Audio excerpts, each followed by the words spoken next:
This is a time of great opportunity for BHP. The resources we produce are essential to the energy transition and global economic growth. Our products are fundamental to the way we live now and into the future. Now more than ever, we need to provide the world the resources it needs responsibly and sustainably. Imagine what we can achieve if we continue to think big.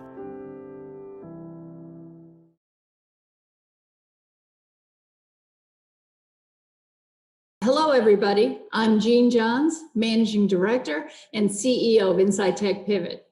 And I'm absolutely delighted to be here today with Sundeep Singh.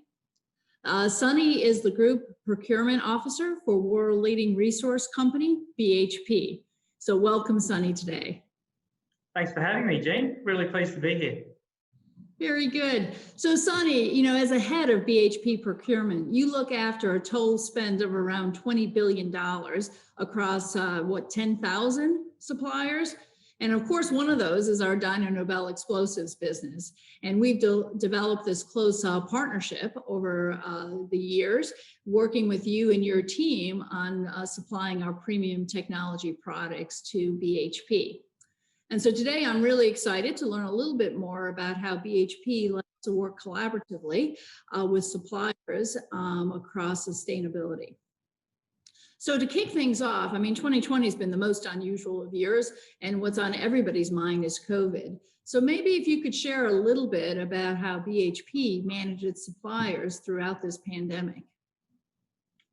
Thanks, Jeanne.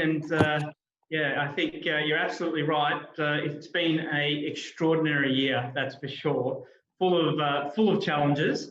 But look, thanks for your support and Dyno Nobel's support through that time.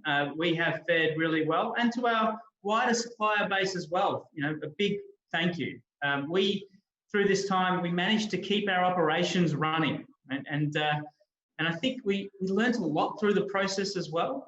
We did all the usual things to keep our supply chain operating and manage that continuity with emergency management teams, to keep our workforces operating on site. We optimized our inventory for critical spares, and we actually even started setting up alternative supply chains for things like hygiene products and materials like that. My favorite actually is that we did a whole bunch of work around AI and data analytics, which started to help us predict disruptions in the supply chain through this period and start to report on it. But if I reflect, what we actually really learned was that you can have all this sort of data transparency and reporting, etc., but it's without the partnership of suppliers like yourself and our communities. The supply chain actually, it doesn't adapt, it doesn't repair itself, it doesn't heal in any way. And if you recall, last year at IMARC, I actually spoke about the importance of partnership in creating this shared business advantage and shared value. And I think just COVID amplified that for us. Right? It was the way those partnerships came together to give us that collective advantage. And I think that the work that we did with your team, Jeanne, when those borders started to shut and the restrictions started to come in, that planning to manage the supply of labour and explosives to our operations was sensational, to say the least. Yeah. No, it was great working that partnership together because as just like you, we put our crisis management team together quite early on, and supply chain was a piece of it because our supply chain truly is global. Throughout Asia and Africa, Europe, and the Americas. But as you say, some of the biggest challenges were right here in Australia with the state border closures and making sure we could get our products and services and people where our customers needed. And so the teams worked really closely together, and we're really proud of being able to continue to supply uninterrupted service. And as you say, it's really that working together and that teamwork that really showed through during that time. No doubt. I think that you mentioned there, like just that changing circumstance, and I don't just say it as the procurement officer for BHP, but the complexity in supply chain, it just keeps increasing. We've got trade tensions, climate change, technology disruption, and then now we've had COVID. And as you say, I think the winners are going to be those that sort of build those long-term relationships to adapt and create that shared value, no doubt. Yeah. And so you talk, Sunny, there a little bit about shared values and how that's really going to drive sustainable value. I mean, can you share a little bit more about how you see that playing out and how that happens?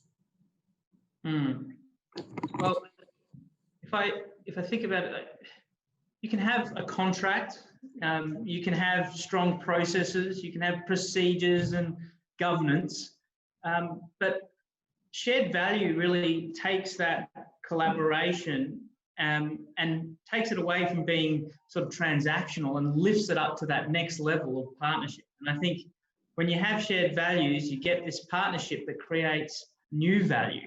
Right? You're able to innovate together and achieve each other's company's purpose. And I think when we get together as a team in that sort of context, we start to address those wider collective actions, things like inclusion and social value with our communities, decarbonisation, and ethical supply chains. So I really do think that partnership takes us out of that transactional world and builds the conditions for competitive advantage, which is really hard to replicate. Yeah. Very good. I mean, you talked about ethical sourcing, and BHP's got a very complex supply chain. I think I mentioned at the beginning you have 10,000 suppliers. When you think about ethical sourcing, I mean, what does that mean for BHP? Ethical sourcing. I mean, well, we just talked about shared values, right? And I think it's absolutely obvious. No one wants to work with unethical suppliers. I mean, they're going to present risk, exposure, and ultimately be expensive for everyone. But ethical sourcing at BHP really means three things. It means policy, governance, and again, collaboration. Our policy around our Modern Slavery Act statement. We have governance. We've set up an ethical supply chain team that apply our minimum requirements, conduct due diligence, do audit processing, etc. But it actually all comes together with collaboration. We can't do this alone. We've got that complexity in our supply chain that you mentioned. There's 10,000 suppliers, and then they have suppliers, so there's multiple tiers in this. And the only way to drive ethical behaviour is working together. And I think that if I give an example, the data transparency work that I talked about earlier, which sort of started to give us visibility into our supply chain, was a great example of this, because that data by itself didn't actually change anything. It was the way we used it together with our suppliers that enabled us to partner. We actually had some great discussions with Dinah Novell in doing that as well, as an example. Yeah, no, I mean, we really appreciated that illumination of our supply chain and that BHP shared that work with us. Like you say, the magic is actually in that sharing and that transparency. Because through that, we kind of could see where we had redundancy in the system and making sure that all those supply chains were robust. And I can say from, the CEO of a key supplier to you, that gave me confidence that we actually did have those robust supply chains that are so important to us to ensure that we give uninterrupted service to you. Fantastic. I think likewise with our equipment suppliers, very similar, right? Great constructive conversations around sort of the tier 2 and tier 3 suppliers that may be impacted through this time with closures, etc. And it resulted in us really being able to think about our inventory levels differently and putting in those additional buffers where we needed to. So that collaboration again worked out really well. Yeah, no, that was great. I mean, you mentioned a little bit there about, we all want to work in ethical supply chains, but sometimes that's not as easy as it sounds. I mean, there's a lot of risks and things that are difficult to understand through your supply chain. So as we think through kind of how we manage those risks, I mean, how do you see the roles of procurement plays, and what are your expectations for your supply chain partners in giving that confidence and that assurance on ethical supply chains? Well, the role of procurement, I'll actually start a little bit the other way. I'll start with BHP's purpose as an organisation. I mean, our purpose is to bring people and resources together to build a better world. And I think procurement for me is just intrinsically connected to that. We are that window into the outside world. We bring the outside world in. And so to your point on risk, we absolutely need to understand the risks that we have when we're transacting with suppliers. And we take that into our ethical supply chain approach. We take a risk-based approach, which really does focus in on country and taxonomy. So like the sector or industry that we're working with. And if a supplier operates in a high-risk country or taxonomy, we work with them, right? Again, that collaboration, we work with them to work through their policies and frameworks to manage that risk. We've been recently working very strongly in the raw materials space, things like rubber, palm oil, seafarer welfare, conflict materials in technologies. We also, as procurement, work through a third-party auditor, and that auditor works with those suppliers to conduct a review of labour conditions and things like wages, working hours, accommodation. But ultimately, I think this is an evolving space if I think about it, and in particular for sort of local and smaller suppliers. And so if I come back to that collaboration, in order for us to mitigate these risks, it really is about identifying the gaps and then putting those plans in place to improve. And those supplier improvement plans now are being rolled out together with us. Yeah. Yeah, and I think, I think it's so interesting how you take it back to the company's purpose.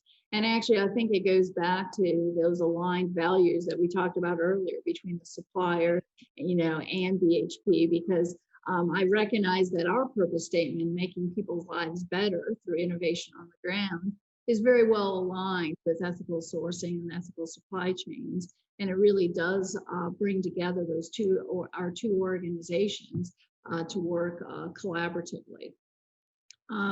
We've been really impressed with that collaborative relationship, between ourselves and BHP. Is there any other things that you can think of to make it easier for that BHP is doing to make it easier for suppliers to work with you, and also our suppliers that you would want us to do differently for BHP? Oh, this is something I'm incredibly passionate about. We've been talking about examples of sort of the work that we're doing, but we want to make it easier for suppliers to do business with us, right? We've got to be easy to do business with, that's for sure. So we absolutely want to lift our vendor experience, and so we're doing things like improving the communications through our website, how we onboard and register vendors at pace. Improving payment on time through our SAP Ariba platform. And we're even getting into this space now where we're connecting our master data and data between supplier and us so that we can get better visibility of our shared supply chain and transparency into stocking and things like that. In addition to that sort of vendor experience, we're also, I think, thinking about how we collaborate differently and partner differently. We launched a supply innovation program, and that program works like a hackathon. We put out a business challenge, and suppliers pitch ideas back to us, and that's in partnership with Osmine in Australia and Expande in Minerals America, in our Americas operations. We're also, if I think of a core group of suppliers, we're building out our relationship management, how we work together to drive joint innovation, research, continuous improvement. And a great example I have to talk about it is the Delta E work on the emulsion work that we do with Dyno, which is all about, yes, we get this great productivity from differential energy that improves our fragmentation, but there's this great and around helping us decarbonize, right, and reduce our carbon footprint through that as well. So that framework is yielding some fantastic results for us. Yeah, no, that's terrific. It's a great example. And can you think of other examples of how this collaboration, helps drive sustainability and ethical supply chain risks as we go through it? Yeah, I think we have we've published an ethical supply chain guide on our website, which does help suppliers as well. It gives them useful materials. It directs them to frameworks for managing human rights risks. We've actually now also included human rights risks into our contracts, in particular contracts which have those high-risk sectors like tyres, apparel, acid, and we're now moving to build commitments into those contracts, right? Commitments that help us move away from raw materials that might have human rights risks. In our explosive space with Dyno, we're working on a program to pull out palm oil out of the explosives process. Yeah, fantastic as well. Yeah, I mean, that's a really important topic. And, and we're really pleased to be working with BHP because, as a lot of people will know on this call, palm oil is commonly used in explosive emulsions. And, our sensitivity to that was heightened through our collaboration with BHP, and we committed to pulling that out of all of our Australian mines. And so it's a really important step to manage the impact of deforestation and reduce carbon emissions. Well, yeah, and I think if I broaden it a little bit, and we talked about sustainability as well, and we sort of, the supply innovation program that I talked about earlier, we've leveraged that in the sustainability space where we've invited suppliers to give us ideas around fatality eliminations across our top safety risks. I mean, this gave us, in a very similar fashion, gave us 700 ideas and innovations with problems that we've never solved before, right? So yeah, really, really exciting work. Safety, another area around this collaboration, and I think through our work on automation, we've started to unlock additional safety opportunities. In particular, again, in the explosives process, with your team, Jeanne, we're working on removing people from high walls through that. Yeah, absolutely. We started on the semi-autonomous vehicles with your team, and they clearly saw that connection to fatality reduction, which is just a fabulous application to really make people safer in the workplace.